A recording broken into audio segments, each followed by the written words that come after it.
Well, hello, ladies and gentlemen. Good morning, good evening, and good afternoon, everybody around the world. Welcome back to the One Piece video featuring your girl, Nami. And in today's game, we are going to be playing up against a Shanks player here at our locals at Gaming Giant in the Fairfax DMV area of Virginia. I do hope you guys are enjoying this video, in which I put out a poll. And I wanted to know whether or not you guys wanted to continue to see locals content here on the channel. For whatever that may be, I do know the content doesn't do well.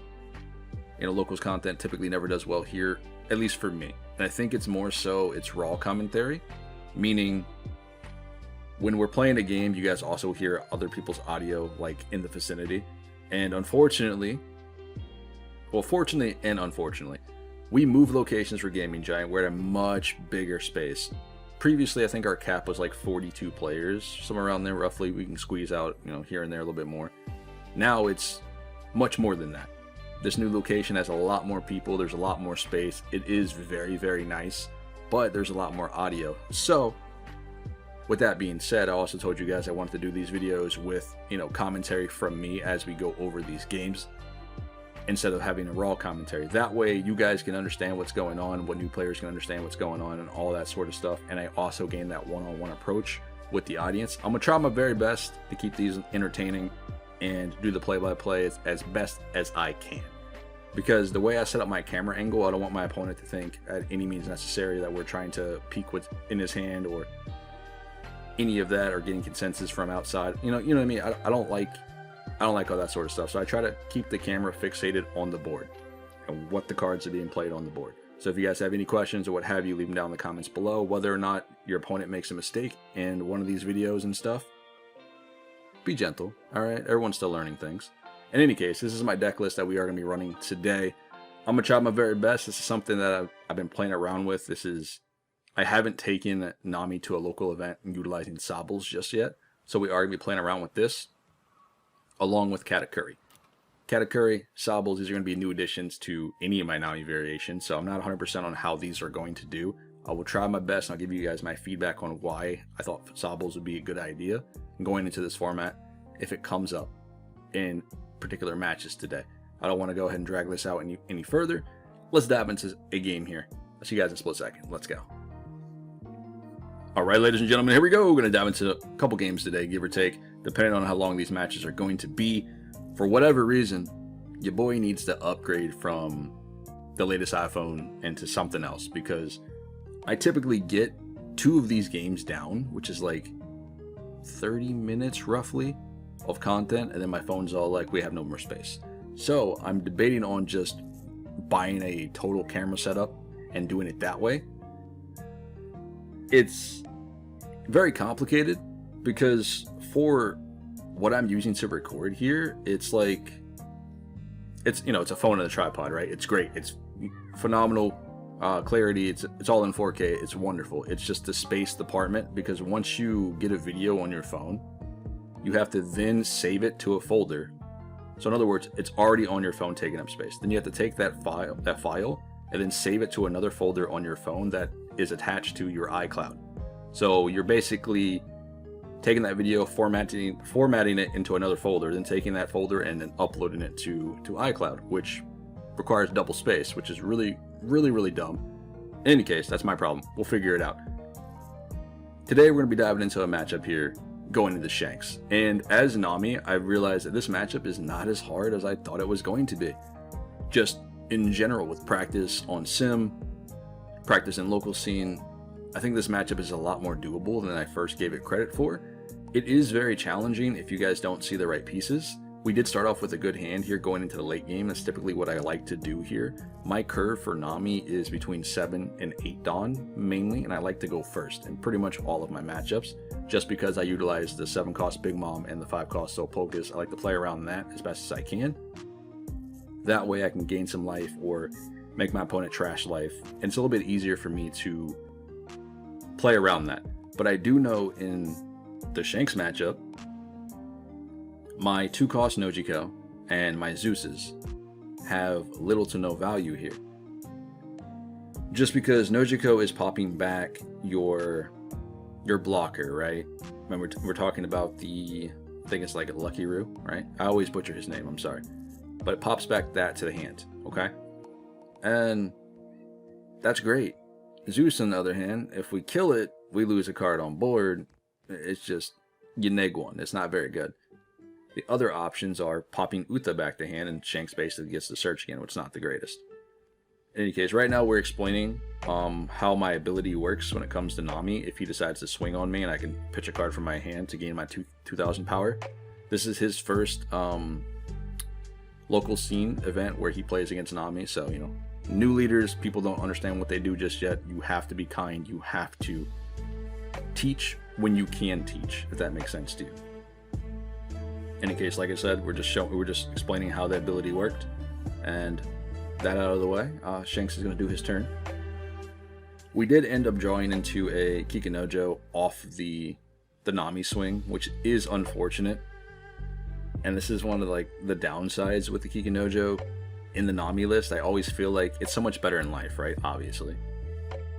And getting it off the draw or off the ability, it kind of feels bad sometimes, but you still can pitch it for your leader ability. It's just, you know, I'd rather it be Cavendish instead.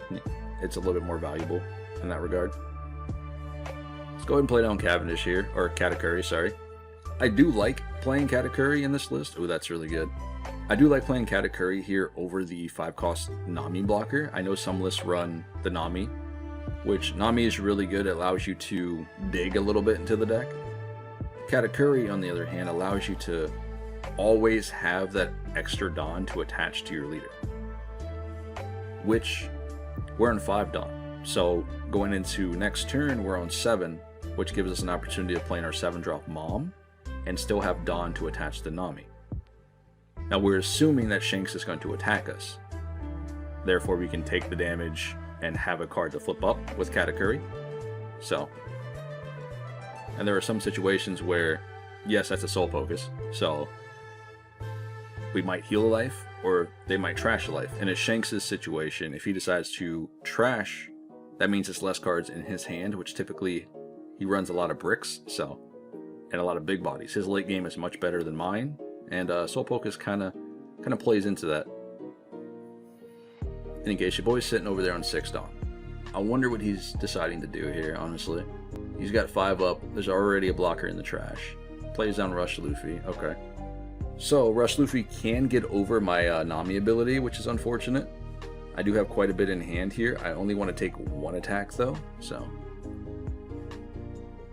he spends 5 to play Luffy on board. He's swinging at me at 6. I'm guessing he just didn't rest the character. I'm not sure why yet, but we go ahead and pitch a Kikinojo to make me a 2K. And now, okay, now he's asking me about the Luffy ability, and I'm explaining to him that he has to attach Arrested Dawn if he wants the ability to go off. So he didn't understand that in the situation, and you know, sometimes it happens, but mistakes were made here. Shanks can't hit me because we are a 7k lead, which is nice, thanks to our Nami ability. Alright, let's do the thing here.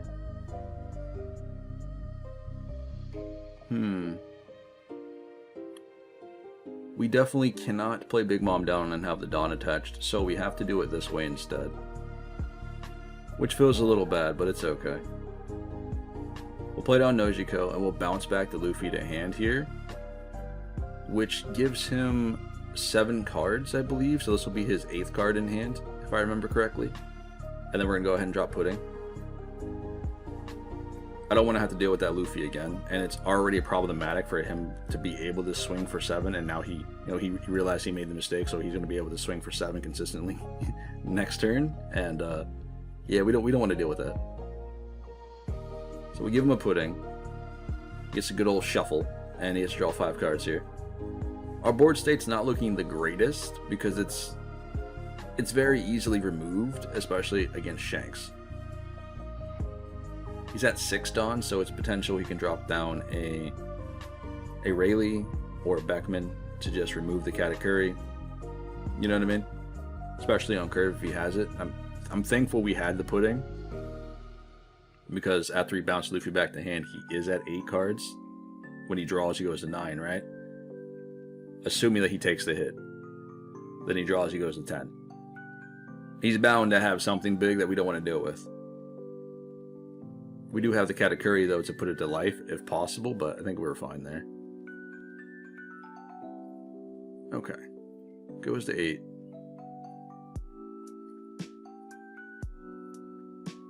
What does your boy want to do? I would like him to at least swing on me, that way we can play Soul Focus, at least for one of these hits. He doesn't have any extra rushers other than 5-drop Luffy again if he drew into it off the pudding. But I do think he has to see a Beckman here, or he has to see Rayleigh. And I believe he did play Rayleigh at this moment. I'm pretty sure.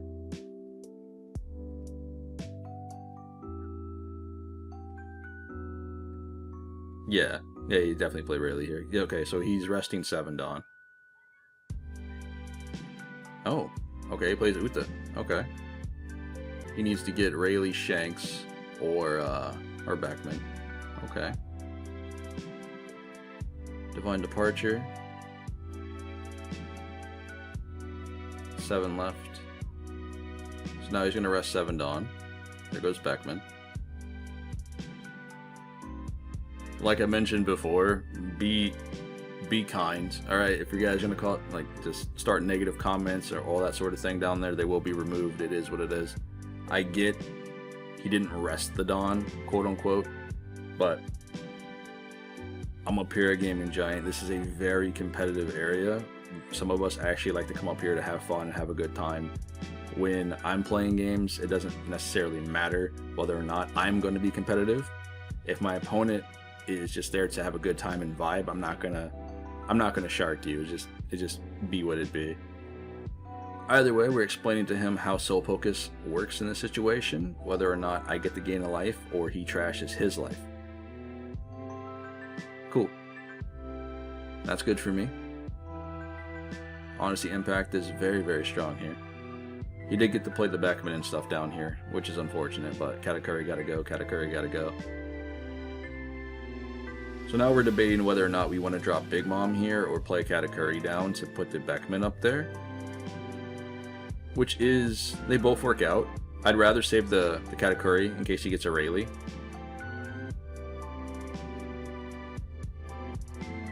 So we're going to go ahead and play the Big Mom here instead. And then give him the opportunity. It is Soul Focus again. It's so cool, people don't even realize that, you know, Soul Focus is a thing, so they're like, what does that do? And Big Mom kind of does the exact same thing, which is really cool, except for she's a body. So he's going to allow me to heal again, which is good for us. Especially when Shanks has a much scarier late game than us, and if we're able to get him down before he can start dropping the big bodies, because next turn he is in the 10 Dawn range. We're going to go ahead and go 5 lead. He's going to use Shanks' leader skill. So we're going to attach 1 and go 6. We've got 6 in hand here. So if this lands, we get to draw an extra card with Nami ability. He's going to let it go. We're going to draw. We get a Sobbles. Okay. So Sobbles we can actually play around with here in this matchup, because we are hitting the problematic 4-cost blocker, we're hitting the Sanji blocker as well, and then we're hitting the Beckman, which is really good. We have the Hiyori in hand as well to set it up in life for later, which is nice. Nojiko, I think at this stage in the game is probably not going to get too much value unless he decides to drop blockers on the following turn. Because on this turn he's on 10 Dawn, he has to drop Shanks. Or, you know, to try to clear board here, or Rayleigh to try to clear board here. I think he has 2 life left. So I think we're sitting pretty good.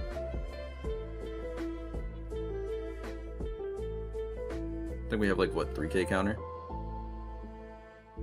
No, we have 4k counter, and then the Nojiko and the Shirahoshi with the 0-cost event. So I think we're chilling. Looks like he's going to spend 7 Dawn. Okay, plays down Newgate. Newgate, he can rest Newgate to pop something at 6,000 or less power on board, which is cool. So he's going to go ahead and do and pop the pudding, which is fine. Kind of problematic though, because we don't really have a way to interacting with it outside of Katakuri and the Sobbles. Okay. So we can go 7 lead with Beckman.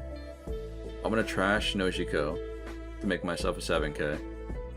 And then I kind of want to hold the Shirahoshi, but I don't think it necessarily matters all too much at this moment in time. We can probably pitch this and be fine. Because he's going to hit me again with 8k with, what do you call it, with Shanks anyway.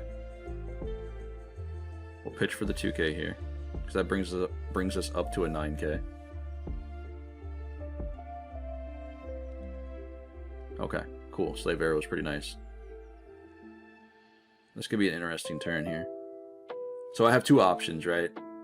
You guys might not see the lines, but hold on, let me cook.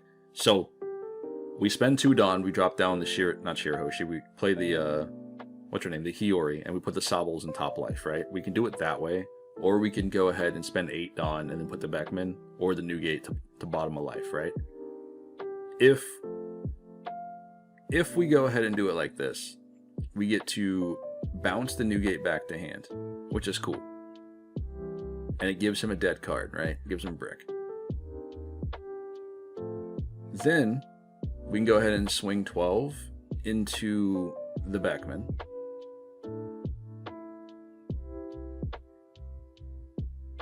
And then next turn, if he wants to play down the Newgate again, or a Rayleigh, we have the Katakuri to remove them.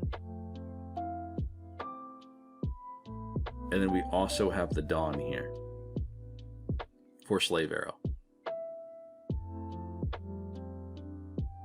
So if we go 6 and he decides to drop a Shanks, we could potentially just bounce the Linlin back to hand. That way we can save her. Gives me a 2k and then Shanks leader ability. That's fine. Or no, it just gives me the 2k, that's fine. Cool. That was his 2k, so that tells me he doesn't have a lot of counter in hand, otherwise it would have been a 1k counter, and Shanks is leader skill, which is nice.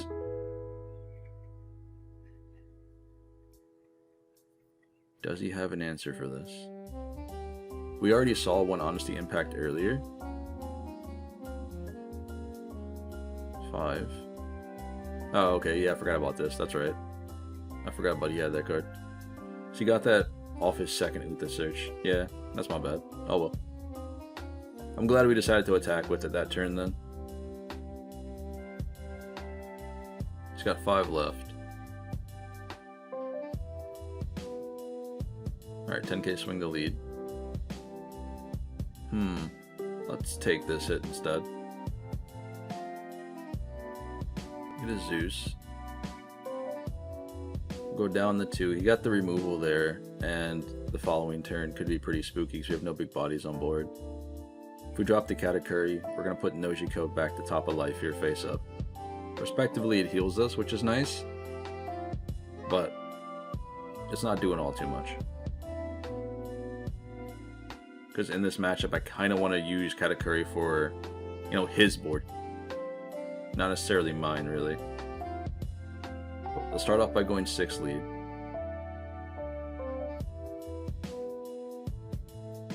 I do want to save 1 Dawn for Slave Arrow. Okay, so we get the Beckman, or a Beckman, which is cool. Okay, I'm going to spend to play Kata down. We're going to put Nojiko back to top of life, so we can heal up at least 1. And then we'll pass it over to him. We got 5 in hand.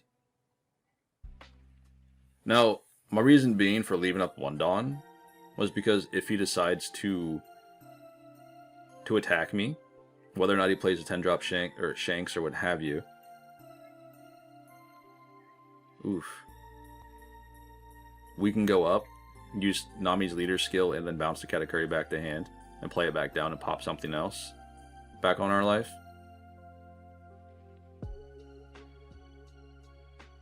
I'm just trying to be mindful of what he can decide to play here. Because I am worried about the Rayleighs hitting the board. But I think at this point it's way too late. Another Beckman. So Beckman can't do anything. So perhaps that pudding from earlier really helped us out. Because it doesn't seem like he's getting any top-end cards, which is good. We also haven't seen anything outside of Big Mom and Katakuri ourselves, so we haven't really drawn into anything, which is unfortunate. But I do think we have the board control right now, especially with what we have in our hand and what he's been playing down, because he plays Beckman here for free, basically, without popping anything, which is nice. So we're going to go ahead and Slave Arrow. In Slave Arrow, I have to bounce back a 2-cost or higher character, and then Nami gains 4,000 power, so Katakuri is going to go back to my hand here. And then we just get to play it back down. On this turn, we can put the Beckman back to top of his life, or sorry, the bottom of his life face up, which is cool. And we also get another Slave Arrow, which is awesome. So that means we get to do it again. So we'll play Katakuri down, remove the Beckman. And I would think if he had other top end on the previous turn, he would have played it instead of playing Beckman that turn. So let's go 6 lead, in hopes that we get to draw a card here. And we're going to leave up 1 Dawn. Okay, so he gives us another Beckman. So I think that means we've seen 4 Beckman in this game, if I recall. Which is really good for us. Yeah, we've only seen two top-end cards right now. No other kids either. No other Katakuris. Unfortunately, Shanks doesn't really have anything in hand to play down this turn. Like I said before, I think the pudding really helped us out. He was only able to put Beckmans down on board so far, and if he's going ahead to donning up both characters here, that tells me a whole lot. I'm gonna go ahead and use a 0-cost event here for the Uta swing and pitch the Zeus to make us a 8k power. Shanks also is swinging at me for 10k, so we'll go ahead and take that hit for the turn, and we'll get back our Nojiko, which is fine. Yep.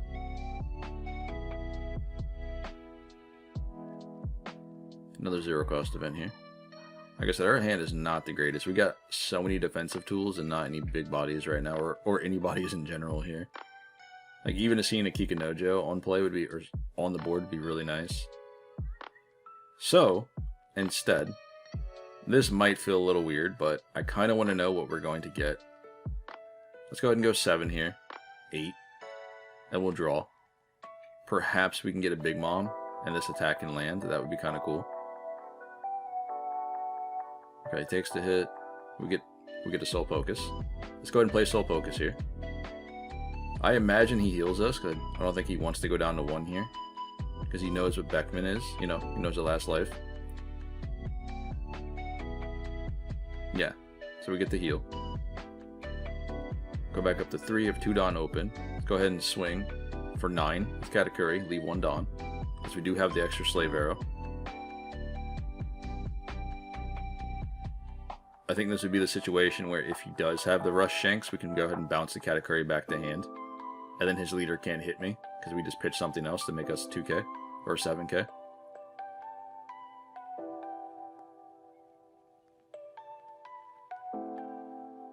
Okay. Or I guess we can just use a 0-cost event, right, to protect Katakuri. I think we could do something like that too. Hopefully he doesn't have that. Oh, okay, never mind. Alright, so this Shanks instead. That's a problem. So I'm guessing he's playing a removal variant of Shanks, considering I've only seen 1 Rush Luffy.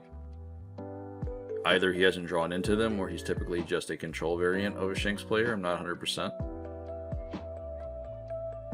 Again, we haven't seen very many characters that we can play on board this game, so I mean, there's that as well. Yep.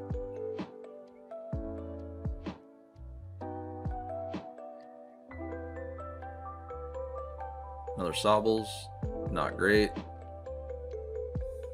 I'm gonna go ahead and spend 2 Dawn, and we're gonna play down the Hiyori, just to see what's in our top life here, in case it's another body that we can actually have on board this turn.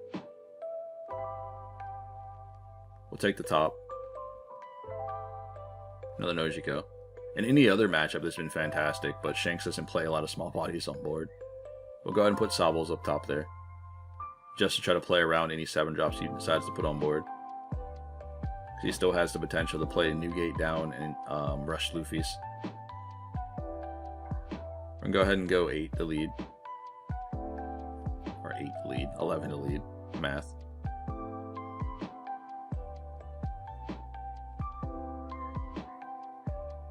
I guess that'd be 12, right? Yeah. Either way, we draw an extra card. There's a Big Mom. So we got Soul Focus last time, and this time around we get the Big Mom off life. Or sorry, off the top deck. I imagine if we decided to go 6, maybe, he would have probably guarded out there. And I'd rather put him on 0. He does have the position to win still, if he gets blockers on board. Because we don't have any more Nojikos to bounce anything. I believe we have Zeus in hand still, so it's a possibility we should be alright. And I apologize for the screaming children outside, by the way. You know, it's a nice day. Kids are allowed to play. I do apologize, though. Not much I can do about that. Okay, so there's a Newgate. We'll go ahead and KO's my Hiyori, unfortunately. So we can't bounce that back to hand for a 2K counter. He's going to go 10 to lead. Or not 10, sorry. He's going to go 8 to lead. I don't have anything here to cushion this. Let's go ahead and take the hit. Because we know that we put the Sobbles on top, which is cool. So we'll bounce back the Newgate to hand, which gives him another brick again. And I think that's the second time we've done that to that Newgate, which is cool. We'll take the Shanks hit. Can't really do anything about that one anyway. Alright. We're down to 1. Let's go 15, and that should be it for us.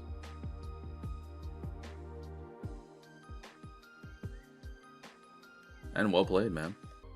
That was a pretty good round for us, especially with our control. I guess you would say a control variant of Nami here. Like I said, we utilize a lot of removal and tempo plays here. So with the Nojikos, with the Sobbles, the Red Rocks, Gravity Blades, I think this list does quite well in the format. I would say after the whole event, with Katakuri and Sobbles, I do like the Sobbles here. I think the Sobbles are pretty fine, right? They do work, especially when you're playing into any purple variant of Luffy. The only purple variant of Luffy that these don't really have like much of an impact is blue purple, just because he plays the, you know, the Sanji, the Luffy, the Big Mom. They're too big of a body for us to remove. That's when the Red Rock kind of has a little bit more value. Unfortunately, this matchup is very challenging for Nami when it comes to like the green purple Luffy and the black purple Luffy. I do think the Sobbles are pretty good because you have opportunities of removing that very, very scary Luffy card, which is this one here that allows you to get the rush and the double attack, which is kind of crazy. And then it allows you to remove this one as well, which does hurt Luffy, either variation, because they have to play it back down the following turn, which kind of sets them behind, right? Which is nice. And that really is my ideal for Sobbles. This also hits Sanji P, which of course everybody knows that they hate this card, and I understand. It is just way too good. But if you're a purple player, you're typically running this card and you need to see it. If you don't see it, it feels bad. But being able to bounce this back to hand or put this in life with Katakuri slows down the decks as well. And these are my only reasonings for the Kata, my only reasonings for the Sobble here in Nami. The other utilization of Katakuri is to remove the 8-cost Eustace Kid on board, the green one, if you don't have a Red Rock, right? So if you have an opportunity of playing down a Nojiko, bouncing Tashigi back, and then playing Katakuri to remove the kid. That's the other utilization just for the 8-cost Katakuri. And I do think we're going to go back into the Eustace Kid. I may tech in one Kata just to play around with it, but I do think the Eustace Kid is going to be a little bit better here overall. So that's just my reasoning behind this one. But outside of that, I do think this deck list does quite well. There are some matchups in which I struggle with as a player, whether it's on sim or in a local scene. This matchup I need a lot more practice into. I do think I have a way around it, and I've been playing around with another list that I do think is very, very good here into this deck list. And there is a particular card in which you have to consider, and that's going to be the 6-cost Big Mom, into any Luffy variant out there, because they don't want to pitch cards in hand typically, and when you're able to drop that pudding on board, to go ahead and just make their hand smaller, swinging 6Ks with Nami, with your lead or with whatever's on board, Kikinojo or like a donned up pudding, forces them to trash extra cards, right? Playing a Big Mom down on curve, well, you get to rip life. If you rip life, you get to draw a card for Nami. If you do a damage, you get to draw a card for Nami.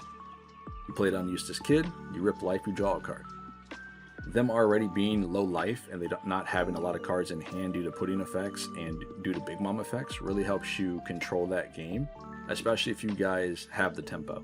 But I do think going forward, my next updated Nami list will be utilizing the 6-drop Mom, more so than some other cards here in this list. And this list has already drastically changed since you're seeing it today. But either way, I do hope you guys enjoyed the rest of these games. I will catch you guys in the next video. Stay safe out there. I'll see y'all later.